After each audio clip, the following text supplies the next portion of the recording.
Voilà, amis téléspectateurs, nous vous disons merci beaucoup d'être revenus à nous dans nos villages qui s'éveillent être un plaidoyer en faveur de tous ces gens vivant en milieu rural. Là, nous sommes loin de la ville de Matadi, nous sommes dans les territoires de Lukula, dans la cité de Lukula, dans les territoires portant les mêmes noms. Et d'ailleurs, ceux qui ont vécu ici ont compris que derrière moi, vous avez reconnu les pont, la rivière Lukula, hein, voilà, il y a des gens qui se baignent là-bas, il y a même le pont, je ne sais pas si c'est toujours praticable ou comment, on va un peu nous expliquer, nous dire l'importance de cette rivière Lukula, et vous allez remarquer, nous allons vous faire visiter, ou sinon vous évoquer ici beaucoup de réalités dans ce territoire de Lukula, parce qu'on va également visiter quelques villages environnants, et là je m'en vais d'abord m'entretenir avec un monsieur qui va nous parler d'où est partie cette rivière Lukula. Il y aura également un confrère de la chaîne Ratebaf, la chaîne de l'honorable Mbatibacha, qui m'accompagne. Il va également placer un petit mot par rapport toujours à l'importance de cette rivière. Et une fois de plus, nous vous disons bonjour. Papa, pour ça, comment on a dit Melo. Papa Melo. Oui, c'est chauffeur kuna. Voilà, très bien. Mais tout ça, il y a les maza ya Lukula, il y a rivière Lukula, je veux dire. Il y a mes katuka wapi, il y a mes kumati wapi. Ngivu tusema na yombe, senza zoba kikongo matadi kitogove. Il y a mes katuka wapi, il y a mes konda wapi maza ya Lukula, ya bituna mona. Bon, maza malukula matoni na kunsumbi. Makiti diseke banza, makiti di Lukula. Kulukula importance tuidi maza noa yobila sukula. Beto konde malembe. Yameka tuko na nsumbi. Nsumbi yake kote kwako be kote kwako. Kwako na Zulu. Na Zulu kwako nsumbi na sekebanza kuna. Ndio yameka tuko kuna, yameluta wapi, yamekonda tili wapi, yana sukila wapi. Bo maisa tula tiva Lukula, balo Lukula meka Mbatambengi timu fleve Chilwangu. Est-ce que partout il y a kaka enene play? Abu na mona yeko comme c'est kenene mingi ve. Parce qu'il y a kenene, parce qu'il y a fioti façon que les partout il y a une dimension most probable comment. Bon, kundimba Mbatambengi betu kuna maza malukula madi antuka vraiment nene. Kwa kulmongulu kwa kulukula kwa kumafioti Mbatambengi manene tika yebwa ku fleve Chilwangu antuka manene. Donc ngenge yiko ndaka na Mbatambengi? Oui, muke muti Mbatambengi. Ça va. Bon, tout ça va maintenant. Awa na niveau ya Lukula, maza yake na importance nini? Importance tuidi maza malukula. Bika bakuizo basi ça ne dérange pas. Importance tuidi maza malukula noa yobila sukula. Noa yobila sukula. Je vais revenir à vous. Le temps pour moi de parler avec un confrère. Bonjour, cher confrère. Oui, bonjour, cher. Enlevez quand même les chapeaux.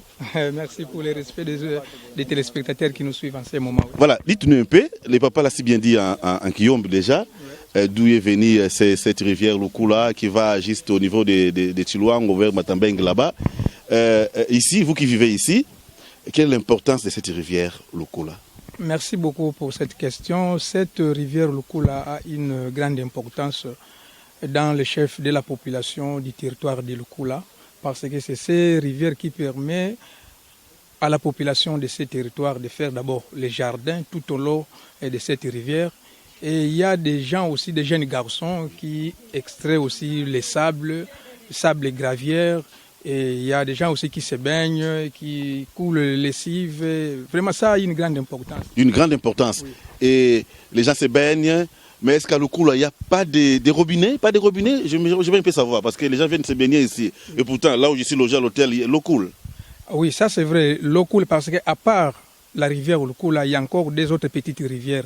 Il y a la rivière Lofiku ainsi que la rivière Bango Bango. Mais les deux rivières ne sont pas du tout propres à la consommation ou sinon à l'utilisation. C'est comme ça que les gens préfèrent plus venir se baigner dans la rivière Lukula.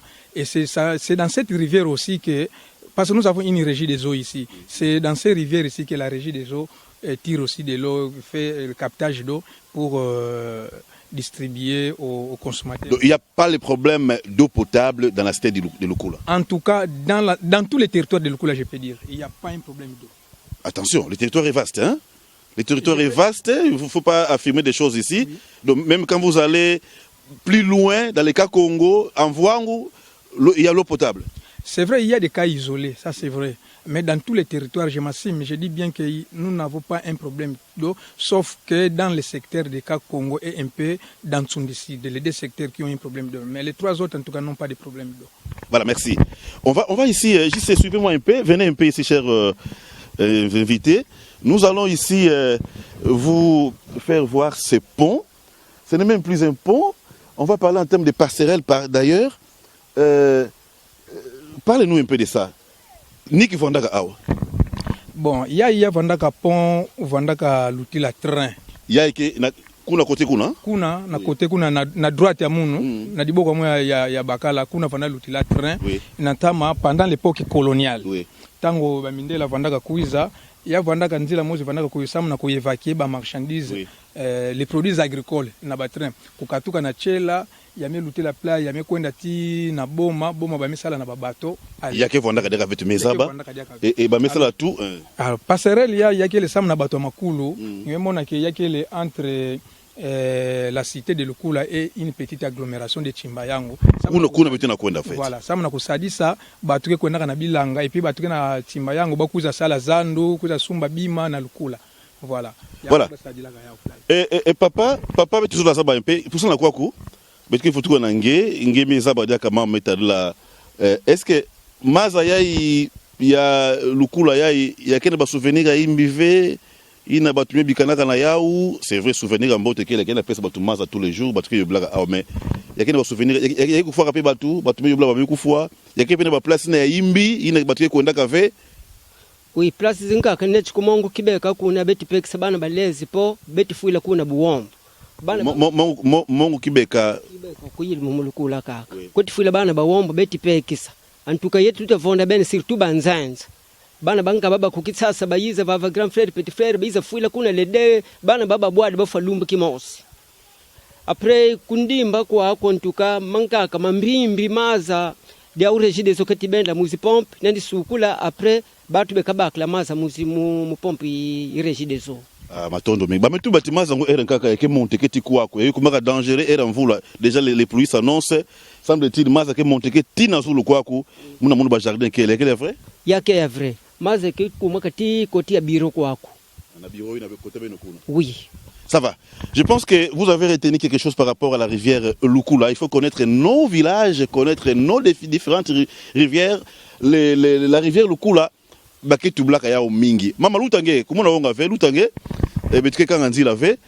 Vous allez remarquer, betume katuka awa na rivière Lukula, betike konda monti la bendiaka, ba mambo encore betume mona kwa kuna territoire Lukula. Et je pense que bien c'est pas d'ailleurs. On va vite courir, partir un peu plus loin et puis faire notre devoir, c'est lui de faire connaître davantage nos réalités dans nos villages.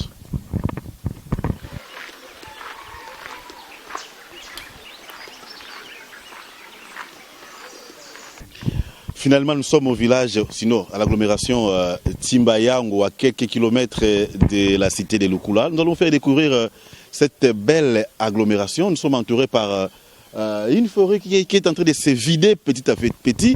Là, comment on appelle ça? Bangazi, c'est quand même un vaste village. On nous apprend qu'il y a plus de 2000 aouanaboala na agglomération yaye nzila yake kana mekona na Tiwapi on me dit que mekona na Tsanga Nord je pense à Tsanga Sud pardon et on va un peu visiter agglomération yaye que so na chef agglomération pe chef d'avenir ba ozo ba ke tuba pour nous expliquer un peu il faut que gérer les awa ba passe ba ke monaka parce que vous savez et je ne cesse de vous le rappeler il s'agit ici d'une émission plaidoyer qui s'adresse non seulement à la population pour connaître davantage ce qui se passe ailleurs, mais également auprès des autorités de la province, Bazabati, Matadi, Ubo, Maya, au Congo central, il y a encore des gens qui vivent ailleurs. Voilà.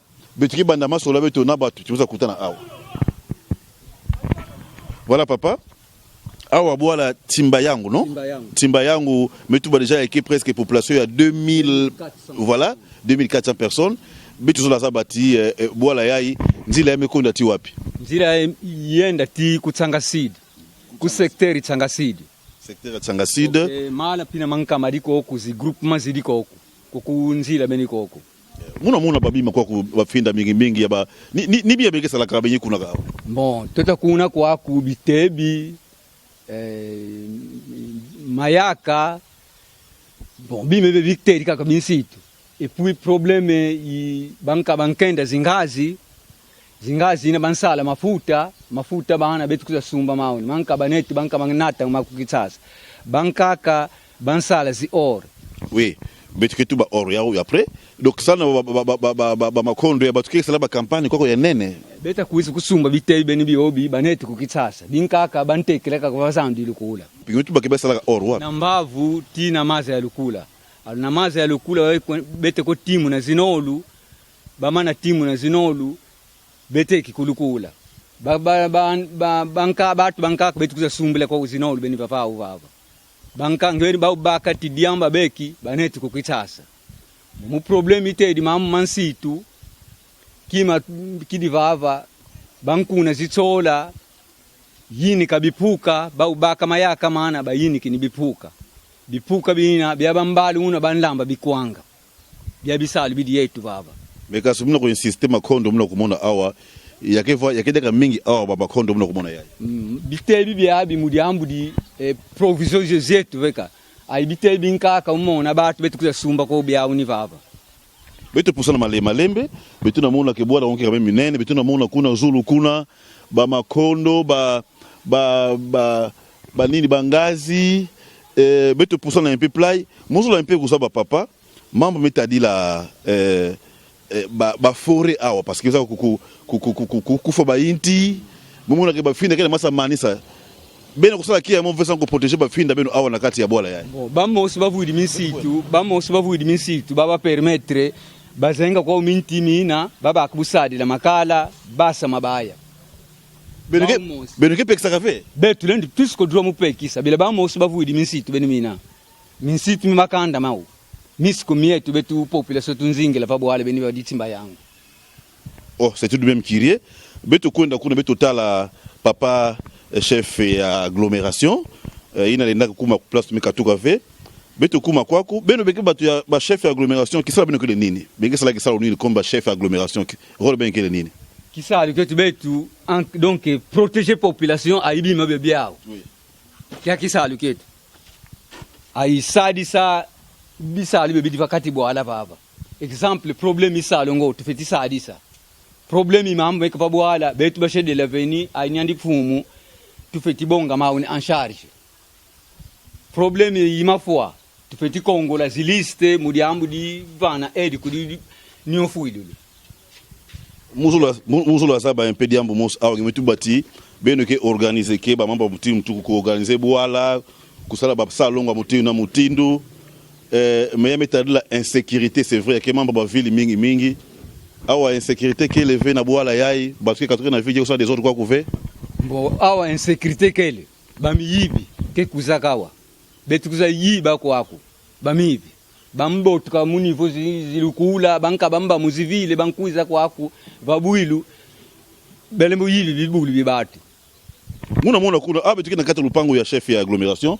kombo bamekanga kuna kombo ina benemetu bati benemekanga yao ni mambo ya bidia bingana bayimana dia kunsitu bemekanga kombo na mambo kesuka ifa so bon tulembu tombi mutu no vuidi kombo menyo vuidi kombo swemi kwandi kaka di monika kombo ni yoy nyani mo chede agglomération nyandi feti ba ka mesure muri ambu di kwa ka feti tinda kombo ni yoy so nkini minkanda ku territoire ke kombo babuidi di kwako ku di vétérinaire betu kwenda kuna na niveau ya chef betu tuba un peu metadi la babibulu awa bibulu ke awa mingi na bwala ngo kuza wa papa bibulu ke mingi awa bibulu biwombi divava yakile nini kombo zingulu byaka bibulu bidiva aizisu so disons betu kota kuna kati betu kutana papa chef de l'agglomération qui ya kuvanda mboti papa mboti toujours la saba la côté ange tuba un peu metadi la maza awa na kata bwala nge awa ya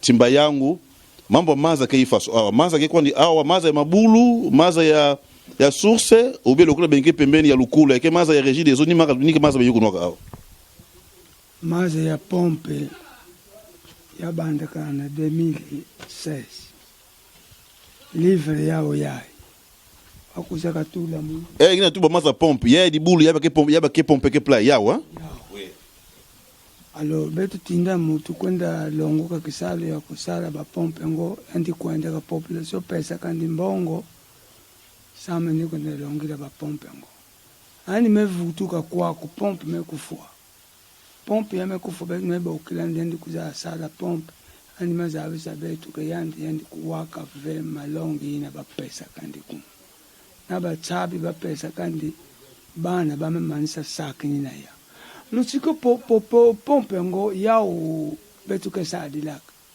umosi mezibula pompe yao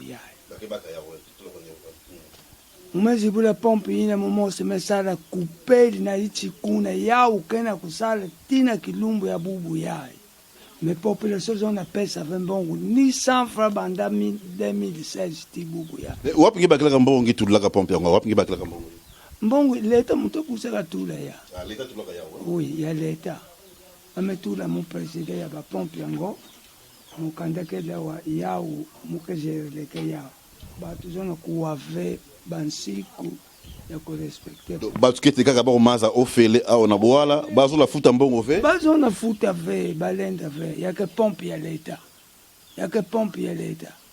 alors munu pe mutuke sala kaya ntima mekuza vanda imbi muke sala kaya kaya ve ya memanisa bebe deja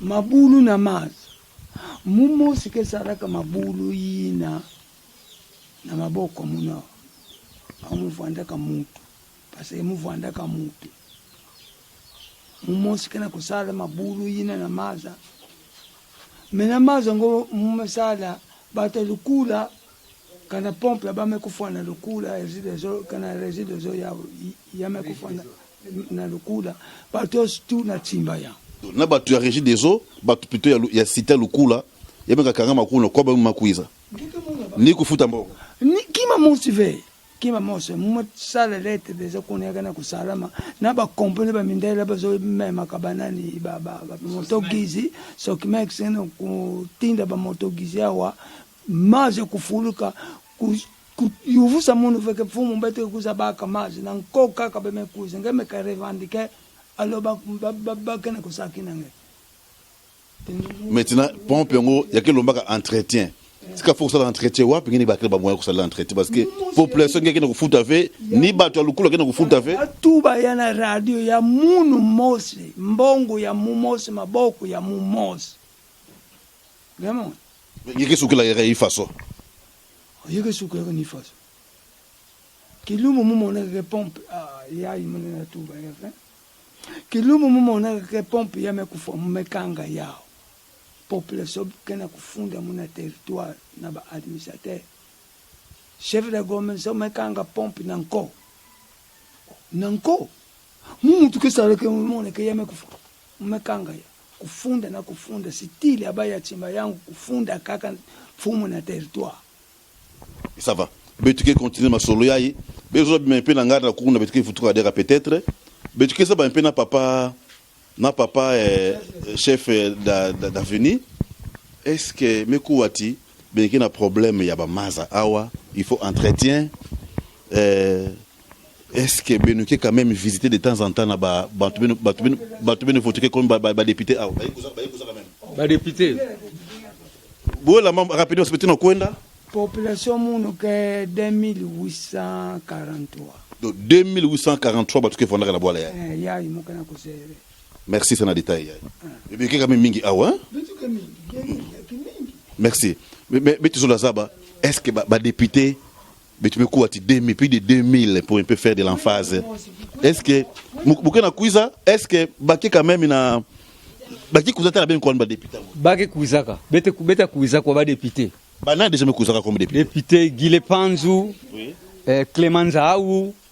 Nani oyo nani Muningenze bele Donatema Tokoluemba Muningenze bele Jonas ah oui bakuzaka awa ben tubulaka ba passe mekena ya batu bakani tumana yoluka bakamba bela kuiza mudi ambudi biza bongi sabi meni biobi metibu abu mwaitu ba mwena ikeleve apare dibulio litungisi di nani Clemanzau di kuna dimbo medisimana ko problemi di vana zitolo kuisiko kali zitolo muisiko mudiamu di meza ma zitolo zinzibaka bukaki la maza ma zibaka bukaki la meza muzula saba mpe benike awa plus de 2000 personnes benike combien ya ba pompe awa ba mabulu maza yake combien awa na nombre benike awa yake zole mabulu zole na pompe mosi yaka bi pompe bi divava pompe ay mabulu mwadi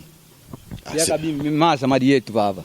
Voilà, je pense qu'on va un peu quitter ce village, qu'on a placé en Kaka. Nous vous rappelons que votre émission Non Village est à quelques kilomètres de la cité de Lukula, dans ce village Chimbayangu, Benakoba Pasiabao, plus de 2000 parce que Vondaga, village en Inde, on est au plat, il fait la télévision, Benakoba Pasiabao. Baké Vondaga visiter de temps en temps là-bas député là-bas, bravo le député Elia Lukula, Benji Kouzaka tout de même. Merci beaucoup de député ya Lukula. Betuke Bikabeno, parce que nous continuons ici la Beto, peut monter dans le toujours dans le territoire Lukula. On se retrouve pour de nouvelles aventures, toujours dans le cadre de l'émission Non Village.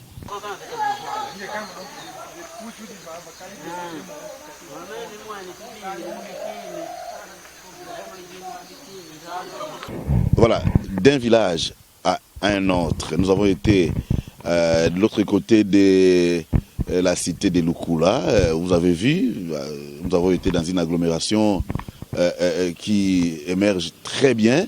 Et là, nous sommes de l'autre côté de la cité de Lukula parce que l'objectif ici, ce n'est pas de vous faire visiter la cité de Lukula qui est pratiquement connue de tout le monde parce que en allant vers Thiela, nous passons par là. Nous avons souhaité vous faire voir ces villages environnant la cité de Lukula. Le village de Baboua, il y a 4 benke, mais on a qu'à il y a pratiquement dans Nzila, mais Katuka la Matadi, Kuna, na Manterne, il y a qu'à la cité de Lukula. Mais il y a un côté de Baboua, Awa, na 4 Kuna, Baboua, mosquée dans Lukula, on va un peu voir. Et je serai guidé par chef à village. Mbote, chef à village. Mbote. Kumbunani. Landoseke François. Landoseke François. C'est pas un problème. Je vais expliquer un peu. Nazu Lukuna bola ni ngevana. Kinzita. Kinzita. Oui. Yake tama? Yisku tama yombo. Bitu mona na entrer au ba cimetière. Ya tama ba cimetière ngo ya bifaso. Tuba un peu. Ya tama. Ya ba période nini? Yankaka ya ba period yayi na yankaka ya tama yake. Sawa, bitu mona banzila kezole awa mosi mekwenda kuna mosi mekwenda kuna ya inzila bwala bene bosi inzila mekwenda wapi na bwala kaka yayi kana kamni bien moto ngefeti kwenda awa yayi kana na makulu yayi bigi salaka kami ba ifo some tu banzila ngo ya zimba na ve oui ça va betki tu ba mingi ve JC betki monter na papa chef à village kuna mbote papa chef de famille plutôt betuke monter betuke na tala ni mambo ke na bola ko ba tsato ba kile nini ba passa ba kile nini et puis samuti bakuwa ba fumba mona pe batuke singara na ba ville baza ba réalité ina ke fondaka na papa betu ndo konda non voilà betuke na moto ah merci beaucoup.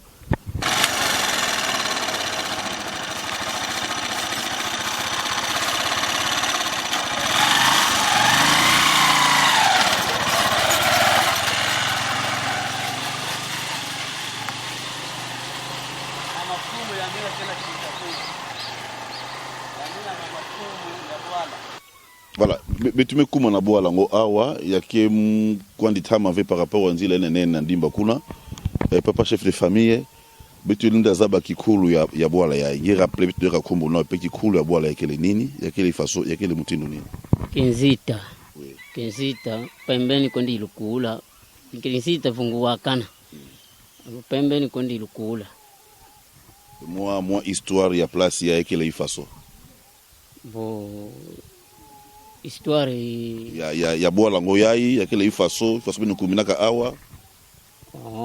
Depuis bakaya zetu baiza tola bwala beni bwabu 1951 deja batola bwala bene bwabo ti mutango ya twili baba mefua betu tumevinga na twilika kavava ti mutango yayi bango tukazi pe mefua betu tumevinga na mutango yayi benke bwala yake depuis 1951 mais muno komona bayinjo kele ku compter betu ko antete kuna bayinjo kele ku compter apparemment batke tinaka awa ou bien ifaso batke na kufa qu'est-ce qui a je ne comprends pas depuis 1951 mais bayinjo kele kutanga ça mna hiki bon bankaka bafua bankaka tala kaka bwa bisalu kadikiasa fukiti kusite ko kabaki dikisalu mabetu ko bisalu biidi biwombo me mamona simbongo kadikiasa sesadi silabatu bisalu bina lo tala kaka bwala bulenti mubako development we yawo mwana bankabuzinzo mutu bakabeki kisalo fana bwala mamona ketungi dinso udivana tusava mebwabo basheni bisalo kalikiasa epui bisalo betu kusitu mamona tere idi yako mbo uri tumukamba kumutu pamapamba tumutsalisa fosi mbongo kaka bwanganu leta nyandi bangabuberingi mamona o ban o eni che dev sazimbongo ba planter bebo ba andro bari zi places misitu mo bonga bajeni bonga bajeni ba untulo kuna situ mo ke bwala pe o ka develop ne bwa bu kalikias voilà mingi betu bamboto betu posana pe kuna betu tala kama ba injongo faso ya kele ya kaka zola kubwa c'est mais entretien que levé na ifaso ba injo kutanga muno komona awa boss awa ba toilette bengi sala ba toilette wapi betu bala kote manima kuna bo toilette sidi oui parce que vraiment ti toilette fuidi ke bilibulo oui tungi sidi toilette sidi zao zina inkaka kundimba inkaka zikumanima kuna ina kuna ba toilette benu yawe na ke kuna jiseke baka yao parce que na cadre village à Seni betina s'occupe betina kutala mambo nyonso ba conditions de vie na babwala ngo awa ina kuna toilette ba toilette ke vanda beketi mnaka dibulu ya ke vanda ka ifaso oui timu na dibulu prete tumlitunga kaka parce que taina pafo tango ina kali makoki matsumba sima utaona tungila kuti moto mutimu na kadibulu tumutunga kaze brike fukidi amen bengeti mnaka dibulu akufi kwandi tumutunga kaka amen ah oui benge baka fait ba formation awa sana kutina wa microbe batie kuzafi kusensibiliser il faut façon kutina wa microbe na bwala basi hygiene beta kuiza beta tubla ko problème ya microbe tutu toilette beta kusatala mayala tutu mezitanze obakala zidati obakala betu bala kotina manimba kuna jise betu tala mpe parce que bwala betu ke montaka mingi na toile mais fait également ko luta na ba manima ba injo kwa pouvoir ba conditions batu ke zingaka na yao et awa ifaso benge pesela batu ntoto awa musuka muzula tunga injo bake sumbaka benge pongi metu ba nyeke chef de famille do awa benyoske awa benge famille mons mais bankaka butu wizi kondi bongo kizi kondi kakala kondi fabwalo lende kumvana place tungidi vondi kondi ça va betuke kwenda la kutala maza ine benge kunwaka betumemona ba toilette beno toilette ya una vana ina bemetulu matolo ina akele nini akele ba bambu ba bambu ya iko tsaka maza fait hein ah c'est bien ça et betuke ko natala un peu maza va betu tala ba finda beno betu tala un peu façon begena kuftada ça la ba finda awa muna déjà kuna ben masa yoka jisege ba kuna masa yoka méthode kaka kele fika ku yoka kaka ba finda non betu yoka après to kakuna ngi muna fait ku yoka chaque fois beke vide ko ni bola ngo play parce que comme ici na ku yoka ina bena sala makala be koma rien chola ilanga beme yoka bosu beme kuna bebe na sala pena chaque mvula ntoto ke kuza beba veno rien ça va muna ba inti au ya chafu mingi hein chafu kuna ba avocat zidi si avocat zidi zimanga ça betu kipe mambo ya finda après bitu ko tate maza bengi kunwa bitu muna ba toilette bitu ko telere maza bengi kunwaka betu kwenda voilà betu me tambula mo distance hein betu me kuza place ya maza mo betu kuma kuna kele pepe na mona parce que betu kena ba sapatu bebe mona condition kena ba bwala betu awa bana kwenda kuna source kena kati source ngo maza me banda awa beto moi beto ko da kuna kele beto mona source parce que beto kena ba motiver, il faut qu'on a dit à maza ina et il faut quand même kitoko na beto donc c'est tout de même une souffrance qu'on s'en avait. Mais je ne comprends pas. Donc maza ke wapi na kati kuna source ke na kati kuna betu meka luta awa na mwantwala kuna place kele ina betu keteka. Mais moi qui fait bien source nzila nkaka il façon mutu ke uza teka maza ani kote daga ta façon mama mekuna teka maza ana diubuko na kati ya maza nzila kaka kele fait il que ça bene kuma ba na source kele fait mbo nzila yiri kon mebwa abu montagne kwiti. Oui. Donc montagne au moins mon zibu la deka banga monzila toma fitu de la kuna kudimaza bene kuna yava na mutu moko teka maza na pipa anke kota na maza yayi anto kaka fetikita kaka bwa abu après parce que bo tu di vava. Oui. Do mutu la vadi maza kari konde tang. Oui. Donc nge ba vava va montwala va di place yo to teteka mas malheureusement betu kena babuti parce que babuti vana betu mekota na maza ina betu mona kuna façon maza kele mais c'est tout de même mais mambo ya ke pesa ka beno ki arrivé en tout cas ya ke pesa betu kiadi kaka. oui Po kana ba moye kele bele ba kebende la betu masa tina boire.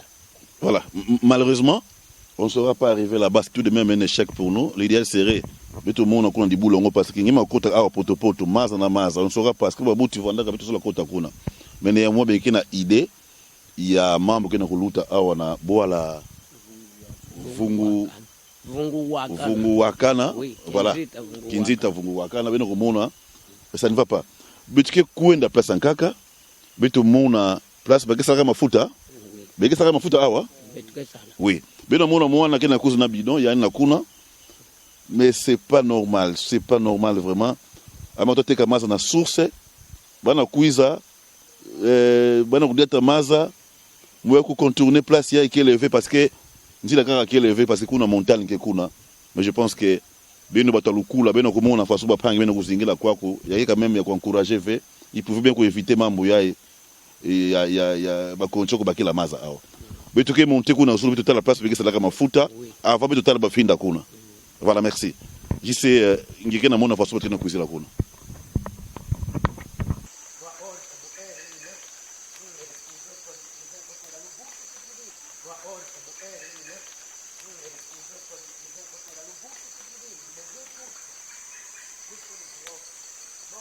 Voilà. Mais tu me coumes en place parce que c'est là comme mafuta. Bon, là il y a comme mafuta mingi ça la maka. C'est parmi ba activité à bao. La place où on a wax ao. Mais tu quittes là un peu. Papa kuza un peu kumbu nani? Ngoma chingana. Ngike ça comme mafuta awa. Oui. Anduko tote sala mafuta. Mona mabama. Oui. Momo te bazingazi. Betu kuma zenga kit. Setula vachi. Tu sesi nonga benda après. Tula to zitono kuna. Zamana toka bimi sabwaze disimbazo tibula moi. Donc pour traduire bengi bakaka ba comment on dit ça ba ngazi na zulu ba inti bangazi ke mingi awa même on a ke mingi vraiment awa do ba inti mangazi bengi baka bangazi bemi ka kitisa nata awa bengi tokisa ba tonoke fonda kavana bemi ka tokisa bengi uza kotisa ya awa na kati bengi kochaka awa bengi dukula bangazi noso na kati awa mais muna ditobo ke fana non yakibi misaka bangazi fe oui oui katuka fana oui oui oui après nya bimi samwamba ni donc be kiba na kutourner kima ya oneke fieta kakena ku OK oui tulambu tourner ya zamana vya mwambu meni kwa aku yakakela mwambu botedi kakuna meni toka bimi sinibwa mafuta mabima wakabokela dia kama mafuta man muna tono après kazonga muzibido bete kuwa kuna matadi mafuta yake ya mbote ve mafuta yake ya imbi yao ya mbote yao ya mafuta yake kusangana na maza niki salaka pina irangaka ben mafuta ke vanaka mbote ao nko tutulabu nko kuna ifaso nko tidi ka bido kikadibu hala bongi kundi mazo tudi sinfike bido kiwa no ke betu tumasadi bido ngetumbu zonga yosindambu ibedi muna yawo ka mafuta yango bengi bantuke kuza sumba yao awa bebe ngi unatikisa yao na bavile antuka tode bakle ya bawambu tuka bete kuza sumba mava mayani ngako kulukola na tibido na do batudike kuza ka awa na nyonso ina muzo atuba bangazi ngo ke mantaka ve bangazi ngo ke fana kaka mone bo tulo tumbo tulo zilembu abuti moye je zimbuta za utu kuzibo zangi deka pour la deuxième fois ou troisième fois. Voilà, je pense que bien parce que ça va commerce mafuta bola yai place plutôt kele bakete kaka mafuta awa bakete salaka mafuta awa ya mbote pour ne pas faire la publicité mais nous ko salaka quand même parce que tout le monde ba place que mingi mais mona kuna ndimba kuna na maza ina bengebe bisaka ya ufe mafuta kena kukita awa bina yakebe bisaka mona kuna monkelo fio tukuna yamega kitawa ngeme katsa mwamba ba tudi tibu ikuna après wa mana zibu divo mona vide yin alemaza mo medi kuna moi truc va c'est bien ça mais mon wabi bangazi peke mingi kuna jisi kima sabaka nyonso ba funda ya bangazi kepe mingi awa memona yao ça va je pense que batu memona mambo ke salama na boa la betike tulaka kave avant ngi kuma na lukula place ke ba cimetière vana betike kuenda betu tuba un peu mettre là ba finda awa na chef à village na chef à famille en tuba un peu mettre là ba finda na boa la yai muna ba finda ke mingi awa bena kuzenga ba intime yake kaka mungeza ba un peu façon ben ke gérer le ke ba finda na boa la yai betike monter na zulu betike je pense betike monter na zulu mais moi na ba inta café ke mingi tete awa na boa la beno awa bakafa ngo muzulu azaba est-ce que ben kite kisaka yao benje kudia ka beno monsi betike sur l'empena chef à village. Voilà, merci beaucoup. Je suis un peu essoufflé là, moi paiement. Ah lutana lutange, c'est pas un problème. Lutange luta awa luta c'est pas nani moi paiement, mais tu ka na ndimba kuna. Awa bena mona finda ngolo kina manima awa, c'est vraiment vaste. Vraiment bena ko na makele ya ba insectes, ya ba bimarina kutuba. Et pendant que nous produisons l'émission, vous l'avez na niveau cité lukula quoi quoi yeka ba prévinage kina kubaka beto awa papa chef à famille betuke na na chuko ya programme beto nge betuke awa beto mono ba finda na manima awa iki mutindu benge sala ka sa muti ba finda ya zimana c'est vrai mais mon a bien ko yoko ba kotaka mais par rapport au village mingi metambula awa quand même na je sens les villages ici benke teleminaka batu kuyoka finda ni beke salaka bon tutatula ngemona ti bobansola zichola tutukubakandi kaditula mbazu alo beta protéger et puis ngemona ti biti bieka tukasola mana sola des fois tutasodila mona café ibimini posi normal kadifwa idikaka ya café aye Kafango, je ne sais pas, est-ce que la campagne a café que ça l'a vos autres bon, cette campagne, c'est café, ça bosse à la macouve, mais si vous êtes ni kaka kabana, vous êtes que tout ça, ça va somba, yao, parce que tu bailles les coteaux, parce que les que ça bosse sombi, quand tu yam pour ce que vous sombi, vous êtes ni kaya, vous êtes que tu sombi la yao, il y a tout du courage, tout cas du vent, la kaka yaka du foie. Café, mon amour, il y a nouveau, il y a que bainti, bien mosquée qu'on a bainti. Tu veux que tu t'accounes yao. Et batuke katuka na ba ville na cité kuza sumba ba café kwako muna mona ba café quel est même bukaka yo déjà muna mona meni vela déjà kwa vingile deka ibwe buta deka bosi musivu tokubo vela deka à part café muna mona ba inta mutindu ke awa safu milivo mama safu et puis maba maadi bibio sivine tota protéger biao bila biete kutusadisa.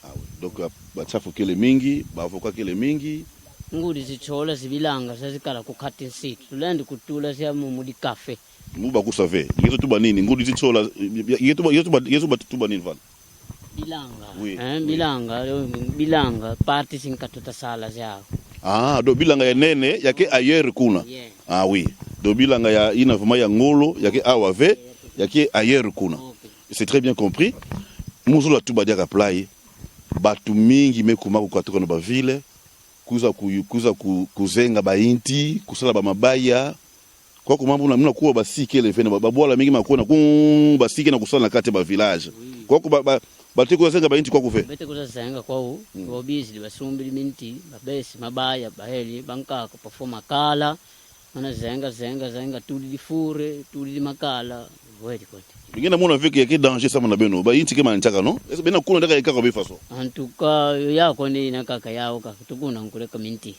ni yako ndi kaka ne jour já vraiment tukari bo permettre bo ombo di civicote parce que minti mi ka mi fioti to ka vingele mi ba fioti le ka tola mi yonsu ka bosi to permettre si ki kote ku boala ça va betu bana remonter malembe betu conclure émission nangi papa chef famille ngibetu bati boala yake ya mesala maka depuis 1951 et nangi butu ko TTV ngimi bikana lokola chef famille awa niki baombo pasi ngeke monaka na kugere boala yayi bo mambo tutamona pasi tutamona mingi tangu yo yizi voti ba député omona député ba kusite kaka banwani na memi tuteli miniva prince baktela manga koko bayuvu sankoko orke betu tawa ono tweli kuvota betu tanangu kavava tweli kuvota oto ba carte d'électeur tutabaka carte d'électeur mais mu kutusali sawo kutuntombo bye kututula pasi mu bwala pasi mu mona député wizi livava bete elimini mungi moson kaza yuvu nzanga pillo mekuizila antuko tutekili mono kubwa metota vote mais je ne comprends pas beno ke monaka ba député ki kusaka ba awave bakili utakala beno nzila nene kuna bakene kesheke beno mais il faut se bien qu'on a voté bien qu'on a voté nani bakili kusaka ba awave il faut se bien qu'on a voté ba beno saba fait butu toto kona kumnandi butweli kusite tunwaka kaona numero tele okingandi député ok mais tuwilu ko tukaka me tweli mais mingi tota zebi kino président de la république entière butweli kuna matu vote kaka mais ba député vraiment tota vote ko tume ba tusati sanku mu mambo materi mabwala mako tutula pasi maza ubie mwanzu leta talabo betu fika kutu kuba zimbongo tuvangisili mwanzu uleta ori ba député ba fet kutusati mu mambo mana merie wa mwanzu leta place kuvandilaka ba mambo na kata bwala we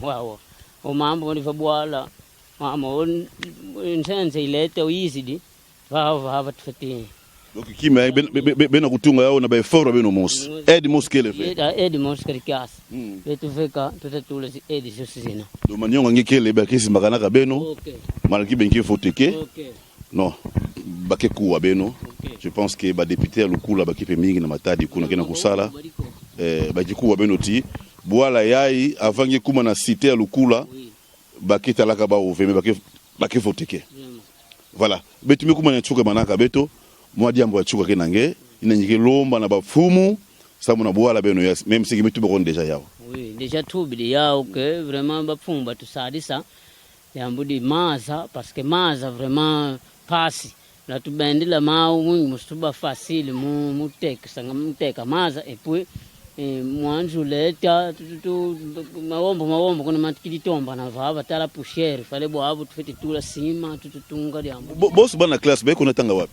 bana class betu kutangila kulukula tama amusumana lonke tama lo boy or ki boy parti hidi zenda ba memba lenda kutulila meme école ba primaire quand même rien lukula ka tala age bana vraiment bamba kwa chaque jour trajet lukula vraiment passe.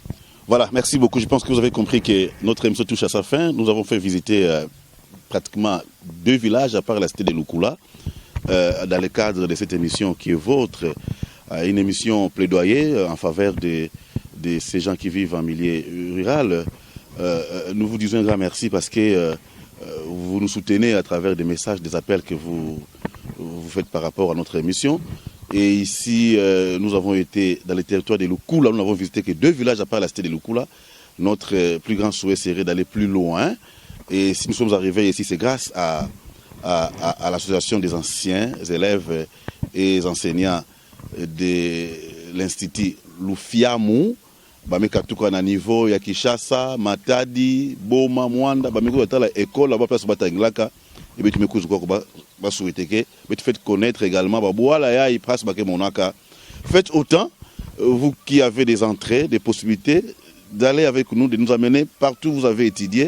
Et nous allons faire autant pour que Bandombo la batu ya kuma un peu à travers le pays.